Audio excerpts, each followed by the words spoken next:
여러분, 이제 우리 하나님 말씀 앞에 나가겠습니다. 오늘 우리에게 주시는 하나님 말씀은 사도행전 11장 19절에서 21절 말씀입니다. 사도행전 11장 19절에서 21절 말씀, 저와 함께 한 목소리로 읽도록 하겠습니다. 19절부터 함께 읽겠습니다. 시작. 그때에 스데반의 일로 일어난 환란으로 말미암아 흩어진 자들이 베니게와 구브로와 안디옥까지 이르러 유대인에게만 말씀을 전하는데, 그 중에 구브로와 구레네 몇 사람이 안디옥에 이르러 헬라인에게도 말하여 주 예수를 전파하니 주의 손이 그들과 함께 하심에 수많은 사람들이 믿고 주께 돌아오더라. 아멘. 네, 오늘 앞서 말씀드린 대로 오늘 좀 특별한 시간을 갖기 위해서 오늘 또 특별한 우리 강사님 모셨습니다. 오늘 모시는 강사님 손창남 선교사님이신데요, 조이선교회 많이들 들어보셨죠? 조이선교회 대표님이시기도 하고, 또 OMF 선교단체에서 또 속하여서 또 귀한 많은 청년들과 또 우리 선교사님들과 또 선교 현장들을 섬기고 계십니다. 오늘 이 시간 함께 나오셔서 세계 현장을, 열방을 향한 하나님의 마음, 그 심장을 오늘 전해주실 텐데요, 우리 하나님 말씀 기대하면서 우리 목사님 나오실 때, 우리 선교사님 나오실 때 큰 박수로 하나님 앞에 나가도록 하겠습니다. 감사합니다. 네, 감사합니다. 안녕하세요. 제 이름은 손창남입니다. 이렇게 청년부에 와서 하나님의 말씀을 나누게 된 것을 큰 영광으로 생각합니다. 사실은 다음 주에 있을 특세에 제가 이제 강사로 오게 돼서 사실 걱정을 많이 했어요. 제가 사랑의 교회 강대상에 처음 서서 말씀을 전하는데 좀 많이 떨릴 것 같다, 이런 생각을 했는데, 오늘 청년부 모임이 여기서 있는지는 몰랐어요. 저는 다른 장소에서 있는 줄 알았어요. 그래서 하나님이 예행 연습도 시키는구나, 이렇게 생각을 하게 됐습니다. 저는 1990년에 인도네시아 선교사로 갔습니다. 제가 선교사가 되기 전에 한국에서 하던 일은 대학에서 회계학을 강의하고 있었습니다. 물론 제가 제 인생의 목표가 교수가 되는 게 아니었어요. 제 인생의 목표는 선교사가 되는 거였습니다. 특별히 대학원 다닐 때 제가 인도네시아에 대한 이야기를 듣고 하나님이 저를 거기 선교사로 부르셨다, 이렇게 아주 굳게 믿고 있었습니다. 근데 제가 대학원을 마칠 때 저는 대학원에서 전공을 회계학을 했는데 전국적으로 회계학과가 많이 생겼어요. 그래서 회계학을 가르칠 교수가 부족했습니다. 그래서 마침 어느 대학에서 저한테 강의를 좀 할 수 있겠느냐고 그렇게 제안이 와서 저는 너무 기뻤어요. 왜냐하면 일반 회사에 다니다가 선교사로 가는 것보다는 아무래도 강사로 시간을 좀 많이 쓸 수 있으니까 선교사로 준비하는 데 도움이 되겠다, 이런 단순한 생각으로 이제 강의를 시작했습니다. 그러다가 1981년에 국립세무대학이라고 하는 게 생겼는데, 거기에 회계학 교수를 또 필요로 한다고 그래서 제가 그곳에 전임 교수로 가게 됐습니다. 그런데 제 마음에 굉장히 갈등이 일어나기 시작했어요. 저는 분명히 제가 청년 때 인도네시아 선교사가 되겠다고 그렇게 하나님께 서원을 했는데, 이제 결혼도 하고 애가 생기고 또 뭐 아파트도 하나 장만하고 이렇게 제 삶을 보니까 점점 선교하는 거하고는 관계가 없는 것 같은 그런 생각이 드는 거예요. 그래서 계속 기도했습니다. 시간이 이제 2년이 지나고 3년이 지나고 4년이 지나고 6년이 지나고 8년이 됐어요. 8년. 제가 교수가 된 지. 너무 갈등이 많이 생기는 거예요. 네. 근데 가끔 이런 생각도 들더라고요. 혹시 하나님이 나를 안 부르셨는데 괜히 나 혼자만 이러는 거 아닐까? 이런 생각도 좀 들었어요. 그래서 교수가 된 지 8년째 되는 해에 하나님께 이렇게 기도했습니다. 하나님, 제가 만약에 인도네시아 선교사로 가는 게 하나님의 뜻이면 저한테 사인을 하나 주십시오. 올해 안에 사인을 주시면 저는 뒤도 안 돌아보고 인도네시아로 가겠습니다. 그런데 만약에 사인이 없으면 저는 한국에서 잘 살면서 그냥 지내겠습니다. 이렇게 기도했어요. 근데 여러분, 그렇게 기도하는 거 굉장히 위험한 건지 아시죠? 하나님이 기도를 응답하시잖아요. 근데 87년 그 11월까지 아무런 사인이 없었어요. 그래서 저는 이제 한 달만 지나면 나는 인도네시아 선교사 졸업한다 이렇게 생각하고 있었어요.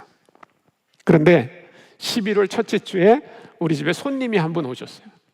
그래서 그 손님하고 차 마시면서 이런저런 얘기하다가 제가 이런 기도를 하고 있습니다 그렇게 말씀드렸더니 그분이 깜짝 놀라면서 그러냐고, 내가 인도네시아 선교사님 한 사람 아는 사람 있는데 그 사람한테 주소를 줄 테니까 그 사람한테 편지를 한번 해보라고. 그래서 제가 그분께 편지를 보냈어요. 저는 대학에서 회계학을 가르치고 있습니다. 저 같은 사람이 인도네시아에 필요할까요? 그랬더니 그분이 저한테 빨리 답장을 보냈어요.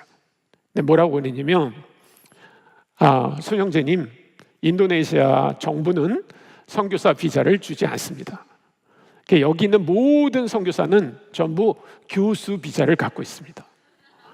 그러니까 나는 여기 목사인데 비자를 받을 수가 없어서 예전에 학부에서 공부한 그 경제학을 가르치고 있는데 당신은 진짜 회계학 교수니까 여기 딱이라고, 빨리 오라고.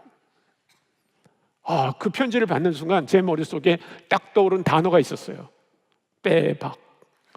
하나님이 나를 아예 인도네시아로 보내기로 작정을 하신 거구나. 그래서 그 준비를 시키셨구나 이렇게 생각하고 저는 대학을 이제 그만두고 그리고 인도네시아에 선교사로 갔습니다. 그 편지를 주고받던 분이 OMF라고 하는 단체의 선교사님이었어요.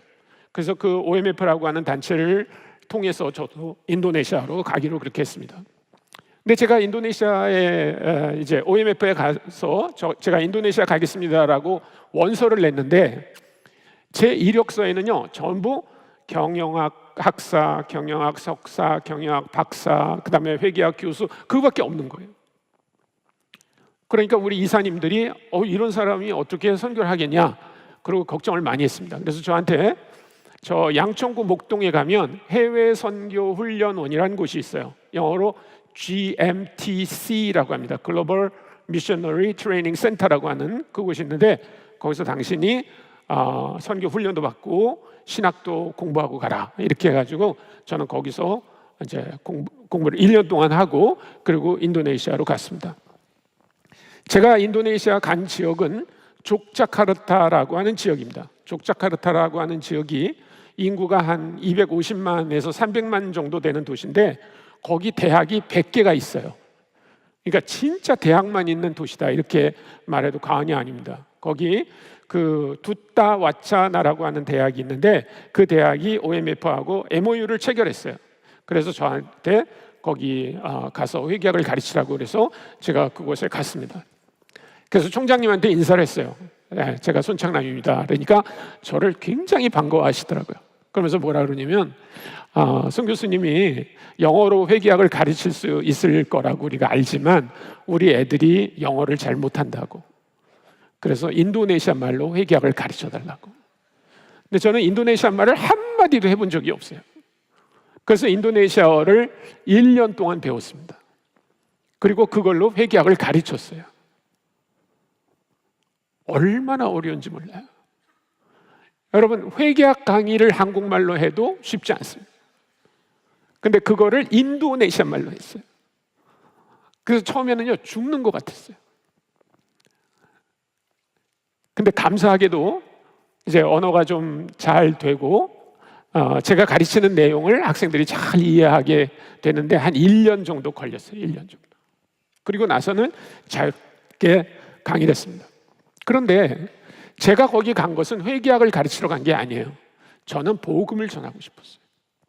근데 복음을 어떻게 전해야 되는지 모르겠어요. 제가 대학 교수일 때는 학생들을 불러다가 대화도 나누고 예수님도 소개하고 그랬는데 인도네시아에서는 어떻게 해야 될지 모르는 거예요. 근데 마침 어떤 학생 둘이 저를 찾아와가지고 영어를 하고 싶다는 거죠. 네. 그래서 그럼 영어로 모임을 하나 만들자. 영어로 성경 공부도 하자. 이랬더니 굉장히 좋다고 그러더라고요. 그래서 이 학생들하고 자기 친구들하고 해서 인도네시아 조이라고 하는 모임을 시작하게 됐습니다. 그래서 그 영어를 배우러 온 학생들 중에 한 사람씩, 두 사람씩 예수님을 영접하게 됐어요. 그래서 그 모임이 굉장히 커졌습니다. 제가 2001년에 한국 OMF 대표를 맡게 돼서 한국으로 다시 돌아왔는데 한 10년 동안 제가 그 인도네시아 조이 사역을 했는데요. 거기서 굉장히 많은 학생들이 모여서 제가 돌아올 때는 매주 한 200명 정도의 청년들이 모여서 주님을 찬양하고 또 셀그룹하고 하는 그런 모임이 됐습니다. 근데 제가 왜 이 얘기를 하냐면 그 모임을 하기 시작하던 날, 첫날, 그게 1992년 9월 25일이었습니다. 그날 아침에 큐티를 하려고 열어서 성경을 읽었던 본문이 오늘 우리가 함께 읽었던 사도행전 11장 19절부터 21절 말씀이었어요. 저는 이 말씀을 잊을 수가 없습니다. 여기 보면 흩어진 사람들이 안디옥이라고 하는 도시에 가서 어떤 일을 했는지를 알려주는 이야기가 나옵니다. 제가 다시 한번 읽어드리겠습니다. 그때 스데반의 일로 일어난 환난으로 말미암아 흩어진 자들이 베니게와 구브로와 안디옥까지 이르러 유대인에게만 말씀을 전하는데 그 중에 구브로와 구레네 몇 사람이 안디옥에 이르러 헬라인에게도 말하여 주 예수를 전파하니 주의 손이 그들과 함께 하심에 수많은 사람들이 믿고 주께 돌아오더라. 저는 그날 이 말씀을 읽으면서 하나님이 저한테 두 가지를 말씀하신 것 같았어요. 하나는 꾸중이었습니다. 꾸중. 여기 이 흩어진 사람들은 지금 핍박을 피해서 도망가고 있는 사람들이에요. 그런데 이 사람들은 안디옥이라고 하는 곳에 가서 복음을 전했다. 성경은 이렇게 말하고 있어요. 근데 저는 선교사로 간 사람입니다. 선교사로. 물론 회개학을 가르치지만 제가 하고 싶은 일은 대학생들에게 복음을 전하는 게 제 꿈이었어요. 그런데 한 명에게도 복음을 전하지 못하고 있었어요.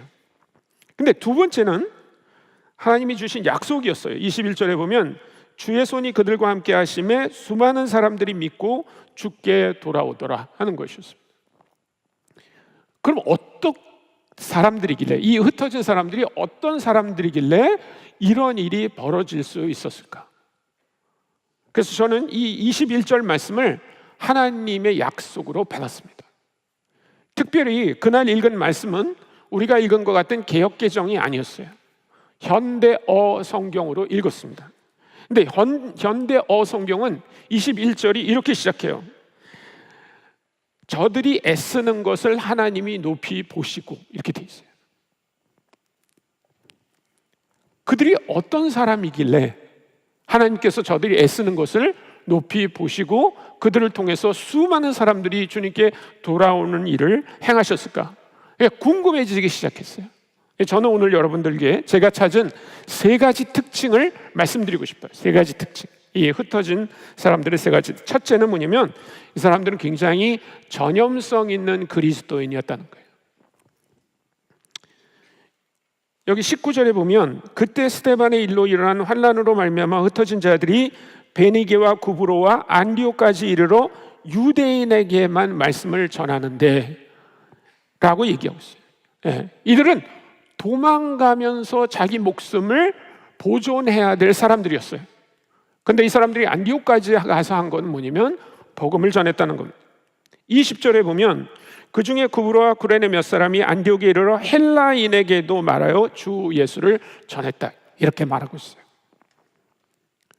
전염성 있는 그리스도인이라고 하는 사람들은 어떤 사람들이냐면 자기가 처해 있는 상황과 상관없이 예수 그리스도를 전하는 사람이에요. 여러분, 전염이라고 하는 말이 어떤 의미를 갖고 있는지 아마 이 시대를 살고 있는 우리보다 더 잘 아는 사람이 있을까요, 세상에? 2020년부터 2023년까지 한국뿐만 아니라 전 세계가 고통당한 게 뭐예요? 코로나 바이러스 때문에 그랬죠. 그때는 사랑의 교회에서 이렇게 모여서 예배 드릴 수 없었어요. 그렇죠? 그리고 모임 때도 어떻게 했어요? 전부 마스크를 쓰고 사회적 거리두기를 하고 그렇게야만 했습니다. 왜 그래요? 왜 마스크를 썼어요? 우리가 만약에 바이러스균이 있다면 전염시키거나 아니면 바이러스를 가지고 있는 사람으로부터 전염되지 않도록 하기 위해서 마스크를 쓴 거예요. 그게 전염이죠, 전염. 근데 여러분, 누가 바이러스를 전염시킬 수 있나요? 누가 바이러스를 전염시켜요? 제가 지난 10월 달에 베트남에 가서 베트남 대학생들에게 이 말씀을 전하면서 베트남 학생에게 물어봤어요. 누가 바이러스를 시킵니까? 그랬더니 거기 한국말을 잘하는 여학생이 있었어요. 베트남 학생이.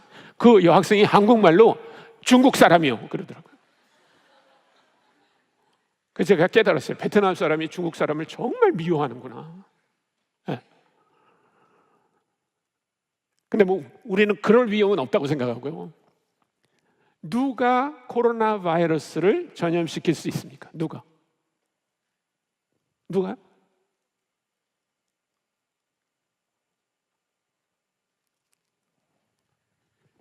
누가 코로나 바이러스를 전염시킬 수 있습니까? 누구요? 보균자죠. 보균자. 코로나 바이러스가 그 안에 있는 사람만이 코로나 바이러스를 다른 사람에게 전염시킬 수 있어요. 만약에 여러분들이 코로나 바이러스를 가지고 있지 않다면 여러분의 그 밉상인 친구에게 코로나 바이러스를 전염시키려고 아무리 노력해도 되지 않아요. 가까이 가서 침을 뱉는다든지 아니면 침을 이렇게 발라준다고 해도 절대로 코로나 바이러스에 감염되지 않습니다. 여러분이 보균자가 아니라면. 여러분, 누가 예수를 전염시키는 사람들입니까? 누구요? 예수가 그 안에 있는 사람들이에요. 여러분 안에 예수 그리스도가 계신가요?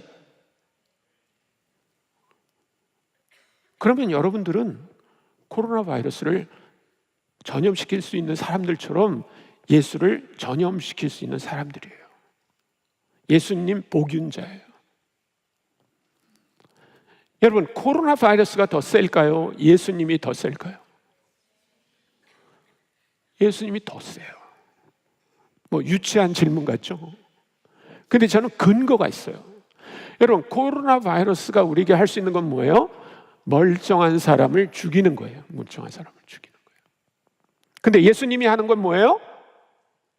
죽은 사람을 살리는 거예요. 어떤 바이러스도 죽은 사람을 다시 살릴 수 있는 힘이 없어요. 멀쩡하게 살아있는 사람을 죽일 수 있습니다.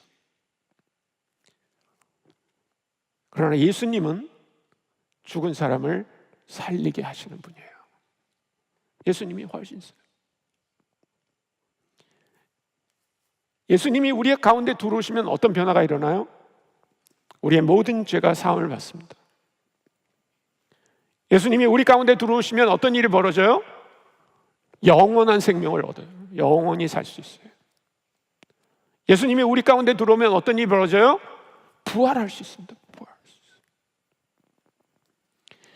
여러분 마음속에 진정으로 예수 그리스도가 여러분 안에 계시다면 여러분들은 이 놀라운 일들을 이미 경험한 사람들이에요. 바이러스에 감염돼 본 그 경험하고는요 비교가 되지 않아요. 이 놀라운 예수 그리스도를 어떻게 다른 사람들에게 전하지 않고 배길 수 있어요? 여러분 한번 생각해 보세요. 여기 길 건너에 국밥집에 제가 한번 국밥을 먹은 적이 있었는데 조금 일찍 와서 진짜 맛있더라고요. 근데 그 집에 깍두기가 정말 맛있었어요. 여러분이 한번 그 집에 가서 깍두기를 드셔보세요. 드셨다고 합시다. 근데 여러분 평생에 그렇게 맛있는 깍두기를 처음 먹어봤어. 그러면 집에 가서 얘기합니까? 안 합니까? 그 집 깍두기 맛있다. 얘기해야 안 해요? 저는 우리 집 사람이 맛있다고 한 음식점에 끌려간 게 수도 없이 많아요. 우리 집 사람이 맛있다고 그러면 언제나 저는 거기 끌려가서 먹어야만 됩니다. 여러분 깍두기 맛있다고 막 얘기하는 게 여러분 무슨 훈련 가지고 되는 거 아니에요. 어떤 사람들은 예수 그리스도를 전염시키는 일을 무슨 훈련 받아야 되는 건 줄 알아요. 예를 들면 전도 폭발 아직 안 받았어. 나는 전도할 수 없다. 이렇게 생각하는 사람들이 있어요. 그러면 그 깍두기 얘기하려면 깍두기 폭발 세미나 같은 거 갔다 와야 돼요. 아니요. 자기가 먹어봤다고 하는 경험이 그 사람을 그렇게 만드는 거예요. 여러분 안에 진짜 예수 그리스도가 계시고, 아까 말한 것처럼 예수 그리스도와 말미암아 나는 죄를 사함 받았습니다. 나는 영원히 살 수 있습니다. 나는 부활할 수 있습니다. 라고 하는 확신이 있다면, 그렇지 않은 사람들에게 우리가 그리스도를 전하는 것이 당연해요. 이 사람들은 그런 사람들이었어요. 이 사람들은 예수님을 만났고 예수님을 경험한 사람들이에요.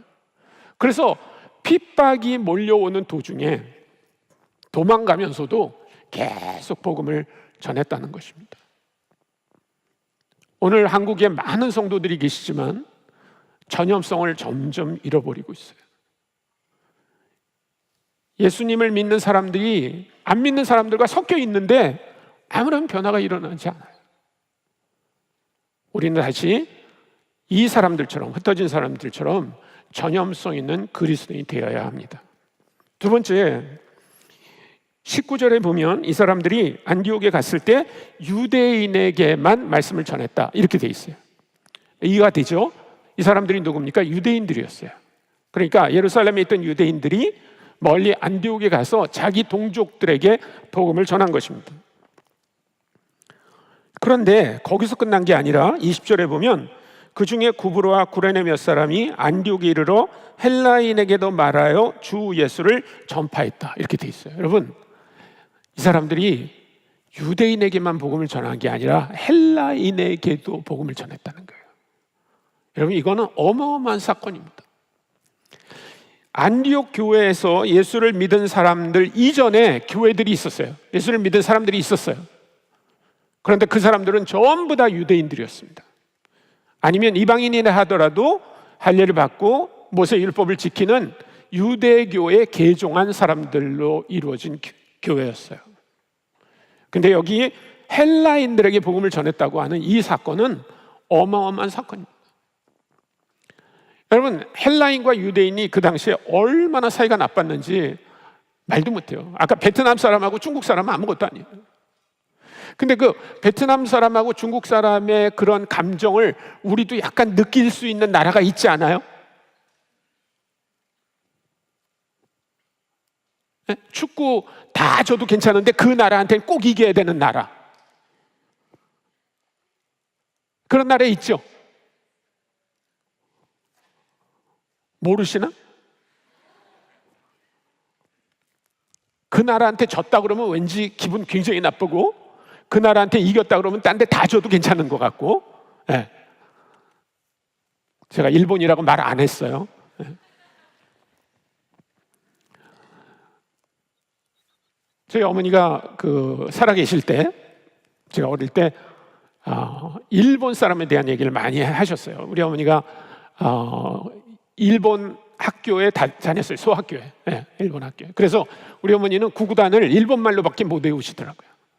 네, 한국말을 완벽하게 하시는데 무슨 곱셈 계산을 하려면요, 구구단을 외우시는데 일본어로만 외워요. 네, 어릴 때 이제 일본말만 써가지고. 우리 어머니도 일본 사람한테 당한 게 많아서 일본 사람 욕을 많이 하시지만 일본 사람 중에 좋은 선생님들이 있었다는 거예요. 좋은 선생님들이. 그러면서 그분들 얘기를 해줄 때마다 제 마음속에 이런 꿈이 있었어요. 내가 이 다음에 커서 어머니가 말하던 그런 그 좋은 일본 선생님 같은 일본 사람들을 만나서 우정을 맺으면 좋겠다. 이게 제 꿈이었어요. 근데 36살이 될 때까지 그 꿈은 이루어지지 않았어요. 저는 일본에 간 적도 없고 일본 사람, 한국에 와 있는 일본 사람하고 친해질 겨를도 없었습니다. 그런데 그 기회가 하나 왔어요. 아까도 얘기했지만 제가 OMF라고 하는 선교단체에 허입이 돼가지고 인도네시아로 가기 전에 OMF의 모든 선교사들은, 신입 선교사는 싱가포르에 있는 OMF 국제본부에 가서 한 2달 동안 머물면서 훈련을 받게 돼 있어요. 그걸 이제 오리엔테이션 코스라고 하는데, 그 오리엔테이션 코스를 담당하는 슈퍼인텐던트가 있었습니다. 뭐 우리말로 하면 감독 정도에 해당되겠죠. 그 슈퍼인텐던트가 일본 선교사였어요. 여러분, 일본은 기독교인의 비율이 굉장히 낮습니다. 여러분 아마 일본을 방문해 보면 알지만 길거리에서 십자가가 달린 교회를 보기가 굉장히 어려울 거예요. 그런데 거기서 그냥 일본 기독교인도 아니고 선교사가 국제본부의 신입 선교사들 훈련 담당자라는 거예요. 그래서 이분은 틀림없이 좋은 분일 것이다. 그래서 제가 꿈에 부풀어 있었습니다. 드디어 어머니가 말하던 그 일본 선생님, 좋은 일본 선생님 같은 분을 내가 만나서 드디어 우정을 갖게 되겠지. 이게 제 꿈이었습니다. 그래서 싱가포르에 도착하자마자 하룻밤을 자고 그 다음날 아침 일찍 그 일본 선교사 사무실을 찾아갔어요. 그래서 노크를 했겠습니다. 이분도 제가 오는 거 알고 있었죠. 그래서 얼마나 반가워하는지 저를 끌어안고 허그를 하고, 그래서 우리가 무슨 마치 한 10년 만에 만난 친구 같이 그렇게 반갑게 1시간 정도 얘기를 했습니다. 근데 저희 OMF는 허드슨 테일러라고 하는 그 영국 선교사가 시작한 단체입니다. 그래서 그런지 약간 영국적인 분위기가 있어요. 그 영국적인 분위기 중에 하나가 뭐냐면 10시 반이 되면요 전부 티 브레이크랍니다. 그래서 사람들이 전부 식당에 모여가지고 이제 라운드 테이블에 앉아서 티나 커피를 마시면서 이렇게 소셜라이징을 하는 거예요. 근데 이 일본 선교사가 저한테 뭐라 그러냐면, 창남 여기 10시 반이라 우리가 티 브레이크를 하는데 거기 전부 우리 국제본부에서 일하는 스태프들이 전부 나와가지고 티타임을 하는데 너도 같이 가겠냐고. 그러니까 저는 아주 극이입니다. 극이. 그래서 사람을 많이 만나면 많이 만날수록 기분이 좋아지는 사람이에요. 그래서 뭐 당연히 저는 그렇게 하겠다고 이제 따라갔습니다. 그래서 식당에 가서 저희도 이제 티를 만들어가지고 자리를 찾으려고 하는데 이미 자리가 다 차지해 있어서 자리가 별로 없었어요. 근데 맨 구석에 라운드 테이블 하나가 있었는데 거기 싱가포르 자매 3명이 앉아서 대화를 하고 있었어요. 근데 그 자리가 2개 있어가지고 우리 둘이 거기 가서 앉아서 얘기를 했습니다. 그 싱가포르 자매들은 싱가포르 얘기를 하고 우리 둘은 얘기를 하는데 저는 일본말을 할 줄 몰라요. 일본 선교사도 한국말을 할 줄 몰라요. 그러니까 일본 선교사는 영어로 하고 저도 영어로 하고, 그래서 우리가 대화를 하고 있었습니다. 근데 이 일본 선교사가 갑자기 저한테 뭐라고 그러냐면 창남 이런 프로그램이 있는데 네가 거기 하겠냐고, 오리엔테이션 하는 동안에 하겠냐고. 그런데 저는 그게 너무나 감사했어요. 네, 그런 오퍼를 한다는 게 너무 감사했어요. 그래서 저도 모르게 그냥 예스 그러면 될 텐데 이렇게 한 거예요. 예스 그랬어요. 근데 일본 선교사는요 누가 앞에서 이렇게 고개 숙여서 인사를 하면 가만히 못 있더라고요. 그래서 일본 선교사도 또 이렇게 저한테 이렇게. 그 다음에 제가 궁금한 게 하나 있었어요. 그래서 이렇게 해도 되냐 그러니까 그 일본 선교사가 예스 그러면서 일본 선교사도 또 고개를 이렇게 숙이는 거예요. 그래서 나도 더 깊이 이렇게 또 숙이고. 그래서 우리가 영어를 하는데 계속 이러면서 영어를 한 거예요. 근데 그걸 싱가포르 자매가 보니까 되게 웃기나 봐요. 그래가지고 그 자매 중에 한 사람이 갑자기 툭 튀어나와서 툭 튀어나와가지고 뭐라 그러냐면 Hey you guys between Japanese and Korean, why you guys are so similar? 이렇게 물어보는 거예요. 야, 일본 사람하고 한국 사람은 왜 그렇게 비슷하냐? 그래서 저는요 너무 좋은 질문이다. 그렇지 않아요? 한국 사람과 일본 사람이 어떻게 비슷해졌나를 백제 시대부터 얘기해야 되나, 통일 신라부터 얘기해야 되나, 그리고 막 소팅 아웃을 하고 있었어요.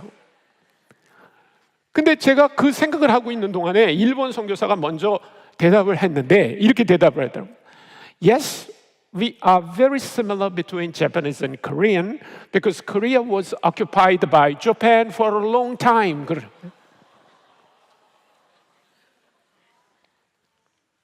이런 죽일 놈이 있어요. 하얼빈이 생각났어요. 하얼빈. 제가 권총만 있었으면 그 친구는 그날로 끝났을 거예요.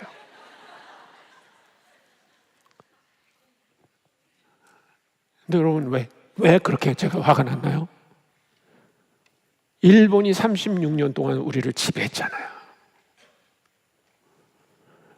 근데 여러분, 36년 지배받은 것도요, 우리가 용서할 수 없어요.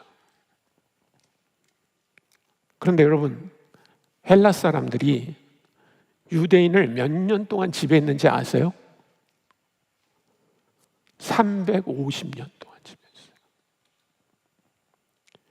일본이 한국을 지배할 때는요, 지금부터 100년 전이었어요. 100년 전. 그때 벌써 세계 각국이 일본이 어떤 짓을 하는지를 보고 있었어요. 그런데 2000년 전에 헬라 사람들이 유대인을 지배할 때는요, 하고 싶은 짓 다 했습니다. 여러분, 미국이 하는 짓을 보십시오.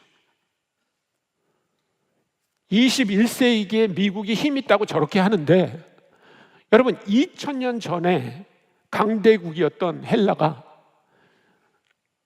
조그만 국가인 유대를 쥐쭈무르는 건요, 아무 일도 아니었어요. 유대인들 중에 독립하겠다고 하는 사람들은요, 잡아다가 산채로 톱으로 쓸기도 하고요, 동물의 가죽을 말렸다가 물에 부풀려요. 그래가지고 그거를 뒤집어 씌우고 광야에다 내놓습니다.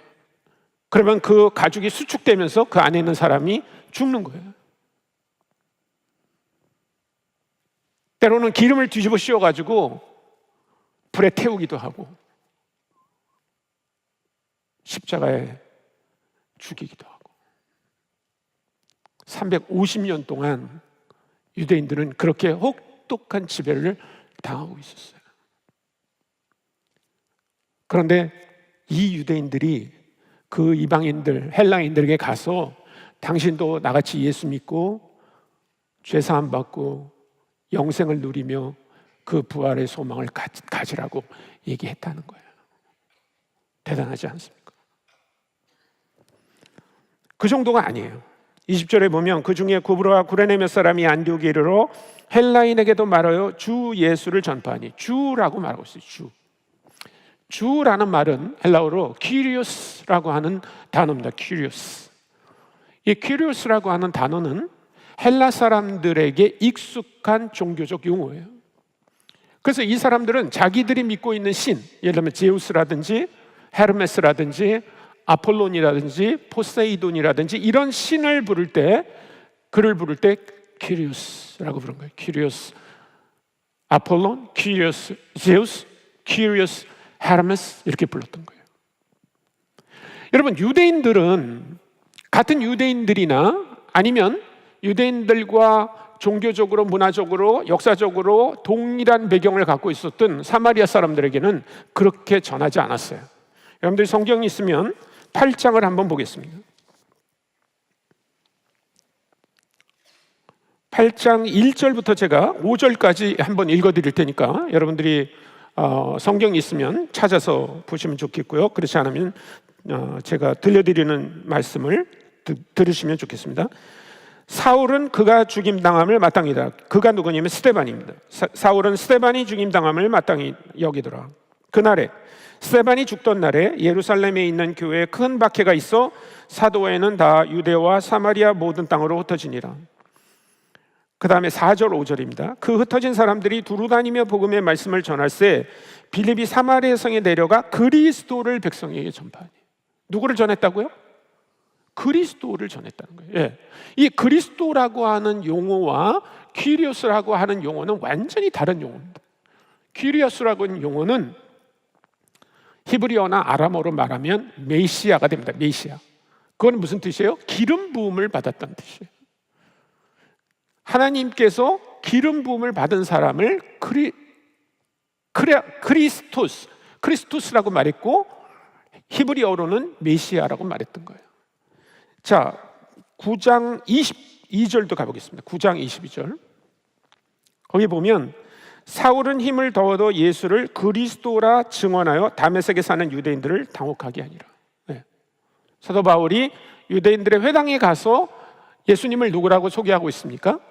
그리스도, 메시아라고 소개하는 거예요. 그것은 이미 구약에서 하나님이 오래전부터 예언한 사람을 그리스도라고 했던 것입니다.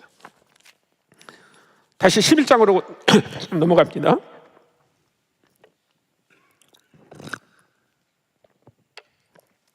이 11장에 있는 20절, 11장 20절에 보면 그 중에 구브로와 구레네 몇 사람이 안디옥에 이르러 헬라인에게도 말하여 주 예수를 전파했다고 할 때 이 안디옥에 있는 헬라인들은 성경을 잘 알았을까요? 몰랐을까요?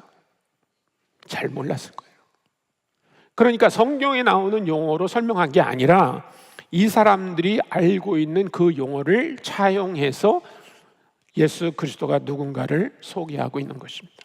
그래서 이런 거를 선교 쪽에서는 뭐라고 말하냐면 상징 빼앗기 이렇게 말합니다. 상징 빼앗기. 영어로 symbol theft. thief라고 하는 훔치다. thief라고 하는 동사의 명사형을 만들어서 theft라고 하는 게 symbol theft. symbol theft라고 하는 것은 우리가 선교할 때 복음을 전할 때 다른 종교를 갖고 있는 사람들이 있다면 그 사람들이 사용하는 용어를 취해서 설명하라는 거예요. 그리스도의 복음을 설명하라는 것입니다. 아니면 그 용어들을 그들이 사용하는 걸 사용하는 게 이 사람들이 우리가 들려주는 메시지를 익숙하다고 들을 수 있다는 거예요. 제가 예를 하나 들어볼게요. 우리 기독교 안에도 다른 종교에서 온 용어들이 굉장히 많이 있습니다. 그 중에 대표적인 게 기도예요. 기도. 여러분, 기도라고 하는 거는 교회에서만 쓰지 않습니다. 절에서도 쓰는 거예요. 절에서도. 여러분 혹시 봉은사 지나가 본 적 있어요? 봉은사 지나가 본 적 있는 사람? 거기 기도라고 써 있는 거 많이 봤어요? 거기 기도라는 단어 많이 써 있어요. 그러면 교회에서 기도라는 말을 먼저 썼을까요? 아니면 절에서 먼저 썼을까요? 절에서 먼저 썼어요. 그 절에서 쓰던 기도라고 하는 단어를 우리가 갖다 쓰는 거예요. 여러분, 그러면 어떤 일이 벌어지는가? 저희 어머니는 절에 다녔어요. 제가 고등학교 3학년 때 처음 예수님을 믿어가지고 우리 어머니는 아주 너무너무 힘들어했어요. 제가 맏아들인데 마치 그 가족을 배신한 것처럼 그렇게 생각하고 많이 힘들어하셨어요. 나중에는 아주 보려고도 안 했어요. 그러다가 제가 그 인도네시아에 이제 교수 선교사로 가게 됐다고 하는 거를 알게 된 다음에 제가 하나님께 기도했어요. 우리 부모님이 꼭 예수 믿게 해주세요. 이렇게 기도했어요. 근데 하나님이 그 기도를 들어주셨어요. 그래서 제가 그 인도네시아에 있던 선교사님하고 이제 편지를 주고받은 지 넉 달이 지나서 우리 아버지가 예수 믿었고요. 그 다음에 아버님이 예수 믿은 지 한 5개월 뒤에 우리 어머니가 예수 믿었어요.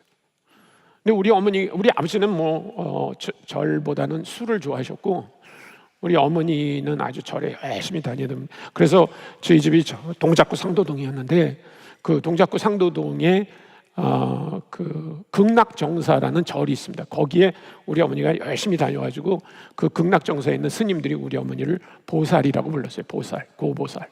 그러니까 아마 사랑의 교회 같으면 권사쯤 되는 것 같아요. 근데 여러분, 절에 열심히 다니는 사람은 예수 믿어도 교회 열심히 다니는 거 아세요? 굉장히 열심히 다니시더라고요, 우리 어머니. 그래서 우리 어머니가 예수 믿은 지 몇 년 안 되는데 권사가 됐어요. 권사가요. 그래서 아마 보살에서 권사가 되는데 가장 빠른 기록을 갖고 있는 분이 아닐까, 좀 그런 생각을 갖고 있습니다. 근데 이제 우리 어머니가 예수 믿은 지 얼마 안 돼서, 몇 주밖에 안 돼서 저는 아까 말씀드린 것처럼 양천구 목동에 있는 해외 선교 훈련원에 가서 훈련을 받고 있었어요. 근데 보통 이제 예수 잘 믿는 가정에서 선교사가 되면 부모님께 꼭 부탁 안 해도 부모님이 그 자녀를 위해서 기도하시겠죠. 근데 우리 어머니는 몇 주 전까지 보살님이었단 말이에요. 교회 다니는. 그래서 저는 궁금했어요. 그래서 우리 어머니한테 그래도 뭐 나를 위해서 좀 기도해달라고 부탁을 해야지. 그리고 제가 전화를 했어요. 그래서 어머니, 저 선교 훈련 받고 있는데 저를 위해서 매일 기도해 주세요. 그랬더니 우리 어머니가 얼마 전까지 보살이었는데 우리 어머니가 뭐라고 대답하냐면 창남아 걱정 마라. 내가 너를 위해서 매일 기도하고 있다. 그러시는 거예요. 아니 권사가 아니었어요. 우리 어머니가 보살이었다니까요. 보살. 그래서 제가 너무 궁금해가지고 어머니 기도를 어떻게 해요? 그러니까 야 기도가 뭐 있냐? 내가 아침마다 일어나가지고 하나님께 우리 갑오생 손창남 선교훈련 잘 받게 해달라고 그렇게 기도한다는 거예요. 여러분 갑오생 손창남이 뭔지 알아요? 갑오생 갑오년에 태어난 그런 말이에요. 1954년이 갑오년이었어요. 갑오년. 제가 그때 태어났어요. 근데 우리 어머니가 극락정사에 가서 부처님한테 기도할 때 부처님은 이게 데이터 프로세스가 약간 늦나 봐요. 그래가지고 이름만 대면 누군지 헷갈리시니까 그 불교 신자들은 언제나 기도하는 사람, 기도를 해주는 사람의 생년월일을 반드시 대고 기도하게 돼 있어요. 그래서 이제 제가 어릴 때부터 우리 어머니가 절에서 기도하는 소리를 들었으니까 알죠.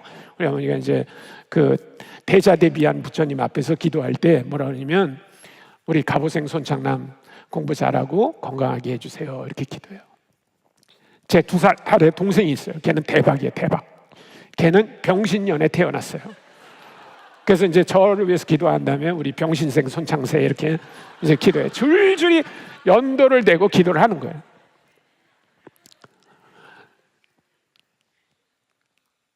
여러분 우리 어머니에게 기도라고 하는 단어는 낯선 단어였을까요? 아니면 익숙한 단어였을까요? 익숙한 단어였어요. 우리 어머니에게는 기도하는 걸 어떻게 해야 된다는 걸 배우지 않고도 자기가 예전에 하던 방식으로 기도해도 하나님이 들어주신다고 믿은 거예요.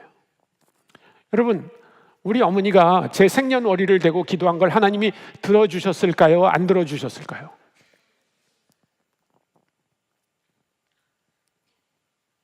확신이 없어요. 확신이 없는 분들은 오늘 집에 가서 한번 자기 생년월일을 대고 기도해 보세요. 하나님, 저 몇 년도에 태어난 아무개입니다. 한번 해봐요. 그럼 하나님이 어떤 반응을 보일 것 같아요? 야, 여기 대웅전 같다? 막 이러시겠어요? 아니요. 하나님은 우리가 그렇게 기도해도 들어주신다는 거예요. 제가 이 얘기를 왜 하냐면 우리가 사용하는 굉장히 많은 종교적 용어가, 기독교의 용어가 다른 종교에서 왔다는 사실을 여러분이 아셔야 돼요. 그러면은 여러분들이 다른 종교를 갖고 있는 사람들하고 대화할 수 있어요. 어떻게 대화해요? 그 사람들이 알고 있는 용어로 대화할 수 있어요. 그것이 굉장히 중요한 것입니다. 그것이 선교적인 삶을 사는 사람들이에요. 이 사람들은 굉장히 선교적인 삶을 살았어요. 그리고 그 선교를 실천한 사람들이었습니다. 마지막으로 이 사람들을 한번 다시 살펴보겠습니다. 이 사람들이 어디로 가고 있나를 한번 볼 필요가 있어요. 19절부터 다시 보겠습니다. 그때 스데반의 일로 일어난 환난으로 말미암아 흩어진 자들이 베니게와 구브로와 안디옥으로 갔다 이렇게 말하고 있어요. 그런데 그 전에 8장 1절로 다시 돌아가 보겠습니다. 8장 1절을 다시 돌아가 보면 이렇게 돼 있어요. 그날에 스데반이 죽던 날에 예루살렘에 있는 교회에 큰 박해가 있어 사도 외에는 다 유대와 사마리아 모든 땅으로 흩어지니라.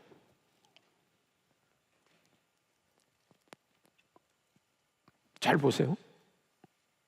이 성경 구절이 익숙하지 않습니까? 그날에 예루살렘에 있는 교회에 큰 박해가 있어 사도 외에는 다 유대와 사마리아 모든 땅으로 흩어지니라. 그 흩어진 곳이 11장에 나오는 거예요. 어디까지? 베니게, 구브로, 안디옥 이렇게 나오는 것입니다. 그러니까 만약에 이 8장 1절과 11장 19절의 말씀을 연결시키면 이 사람들은 어디요? 예루살렘에서 온 유대로 사마리아로 베니게와 구브로와 안디옥으로 가고 있다는 얘기예요. 여러분, 이 지명들이 어디에 등장합니까? 이 지명들이 어디에 등장해요? 사도행전 1장 8절에 등장해요. 사도행전 1장 8절은 예수님이 승천하시기 직전에 제자들에게 하신 말씀이에요. 한번 같이 읽어볼까요? 사도행전 1장 8절 말씀을 다 같이 읽어보겠습니다. 시작. 오직 성령이 너에게 임하시면 너희가 권능을 받고 예루살렘과 온 유대와 사마리아와 땅끝까지 이르러 내 증인이 되리라 하시니라. 네. 여러분, 예수님이 제자들에게 하신 이 말씀을 지금 이루고 있는 사람들이 누구예요? 흩어진 사람들이에요. 흩어진 사람. 여러분, 지난 2000년의 기독교의 역사는 이 흩어진 사람들처럼 예수님의 지상명령을 실천한 얘기다, 그렇게 말해도 과언이 아닙니다. 그래서 오늘날 기독교는 전 세계적인 종교가 된 거예요. 아프리카에도 많은 사람들이 기독교를 믿고 있습니다. 중동에도 기독교인들이 있어요. 중국에는 1억 가까운 기독교인들이 있어요. 라틴 아메리카에도 굉장히 많은 사람들이 주님을 믿고 있어요. 그것은 왜 그랬냐면 지난 2000년 교회의 역사 속에서 이 흩어진 사람들처럼 예수 그리스도의 지상 명령을 알고 그것을 실천한 사람들 때문에 그렇게 됐어요. 근데 슬픈 소식은 지금도 인구의 절반에 가까운 사람들이 아직도 예수 그리스도가 누군지 모른다는 것입니다. 여러분, 100년 전에 조선에 왔던 선교사들을 한번 생각해 보십시오. 낙후되고 위생이 엉망인 이 조선에 와서 여러분 같은 젊은이들이 자기의 생명을 바친 결과 우리는 기독교인들이 모여서 이렇게 자유롭게 예배하는 나라가 된 거예요. 저는 이 흩어진 사람들은 주님의 말씀에 헌신한 사람들이라고 생각합니다. 헌신이 없다면 아무 일도 일어나지 않아요. 오늘날 교회에서 가장 찾아보기 힘든 단어가 바로 헌신입니다. 헌신. 이제는 헌신하라고 하면 굉장히 부담스러워요. 편하게 예수 믿으려고 하는 이 세대에 헌신이라고 하는 말이 새롭게 우리에게 들어와야 돼요. 교회에서는 헌신이란 말을 찾아보기 힘든 반면에 세상에는 헌신하는 사람들 굉장히 많아요. 혹시 이런 사람들 봤어요? 어두컴컴한 새벽에 안개가 자욱히 꼈는데 무거운 가방을 메고 이렇게 산비 타러 올라가는 사람들 봤어요? 골프에 헌신한 사람들.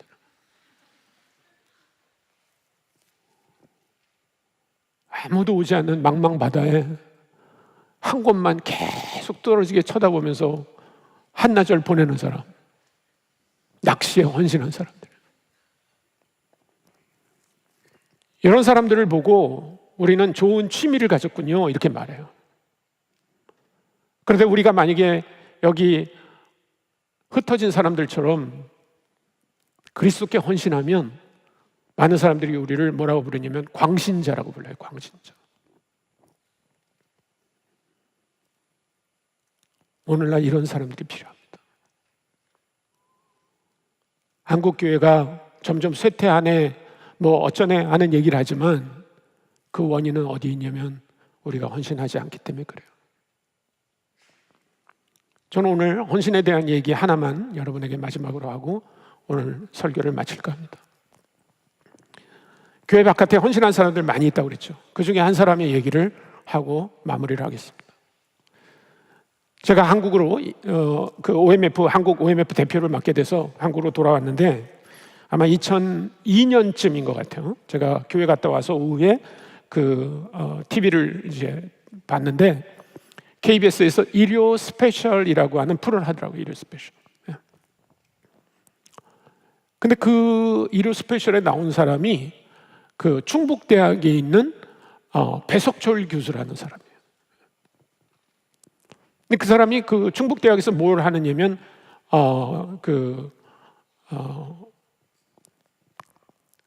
유전공학을 가르치는 교수예요. 유전공학. 그래서 DNA의 그런 염기서열 이런 거를 연구하다가 어느 날 이 사람이 어떤 연구 프로젝트를 하게 됐냐면 그 당시 우리나라 사람의 가장 큰 유병률이 위암이었어요. 위암. 그래서 위암을 일으키는 그 인자가 뭔가를 찾아봤습니다. 그래서 자료를 쭉 분류해 본 결과 이 사람이 어떤 결론에 이르렀냐면 우리 DNA 안에 RUNX3라고 하는 인자가 있는데 그것이 활성화되는 게 위암과 상관관계가 있다는 걸 알아낸 거예요. 근데 여러분 그 의학적으로 유의미한 결과가 되려면 상관관계를 알아내는 건 아무 의미가 없어요. 인과관계를 알아내야 됩니다. 인과관계. 인과관계라는 건 뭐예요? RUNX3라고 하는 인자를 활성화시키면 위암이 발생하고 그렇지 않은 거에서는 발생하지 않는다는 것을 증명해내요. 실험을 통해서 조작 실험을 통해서 증명을 해야 돼요. 그러려면 무균 생쥐 실험을 해야 됩니다. 근데 아마 충북대 라보라토리움은 그렇게 할 수 있는 공간이 아니었던 것 같아요. 그래서 이 사람이 그 일본의 교토 대학에 있는 이토 교수 팀하고 이 연구를 같이 진행합니다. 그래서 2002년에 성공했어요. 그 RUNX3 인자가 활성화된 생쥐에서 위암이 발생한 거예요.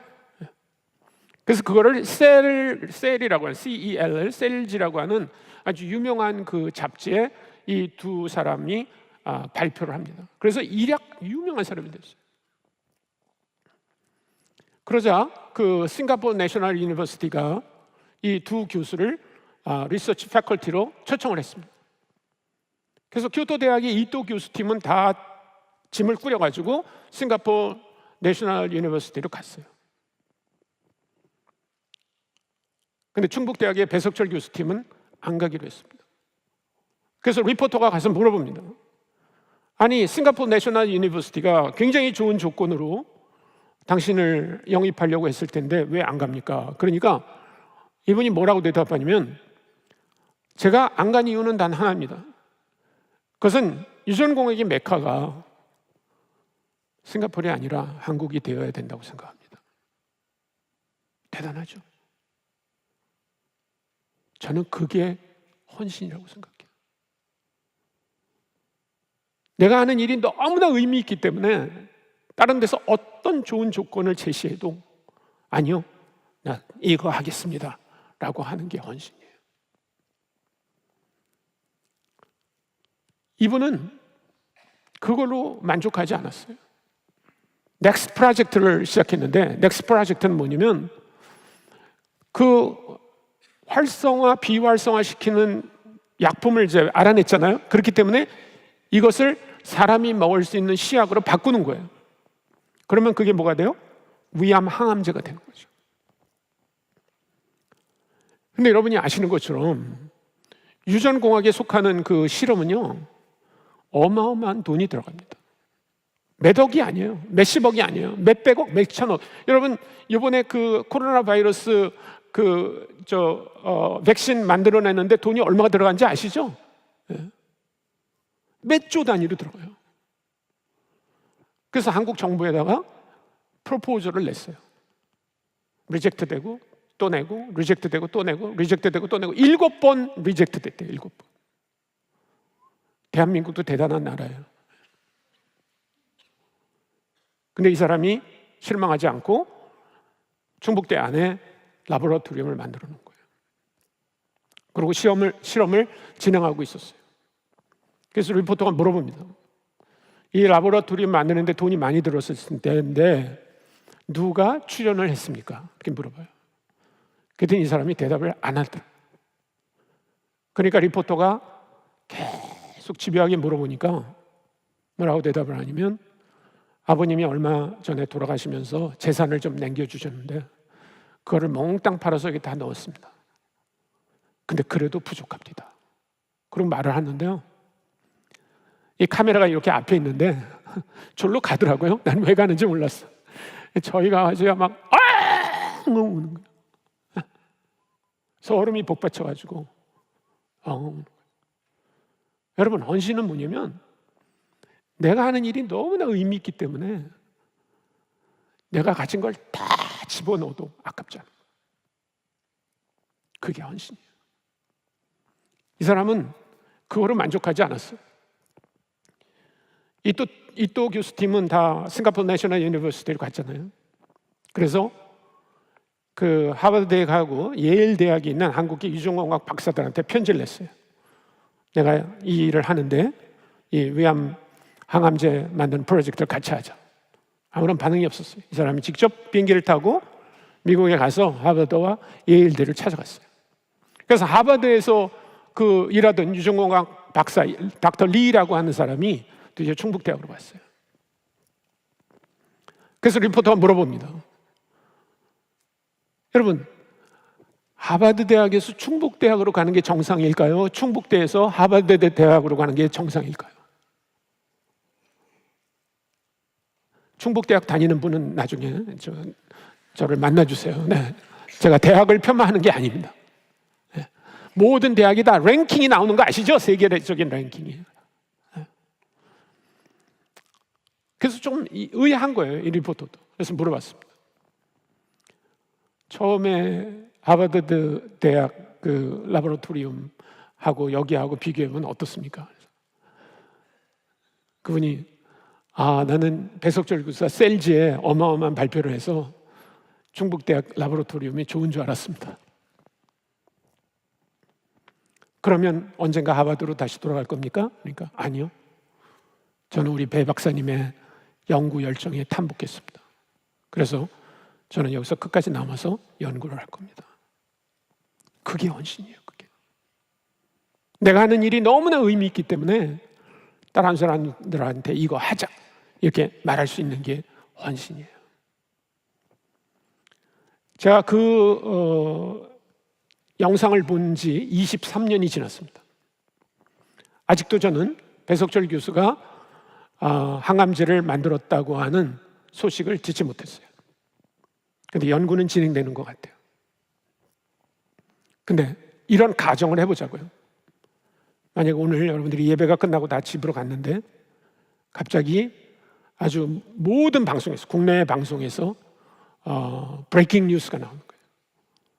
한국의 충북대학교 배석철 교수가 드디어 위암 항암제 만드는 데 성공. 그리고 5월 달부터 시판 가능. 이런 광고가 나왔다고 합시다. 또 여러분 댁에 부모님 중에 한 분이 지금 한 60 되셨는데 위암에 걸렸다고 합시다. 그래서 아주 기다리다가 드디어 항암제를 구했다고 합시다.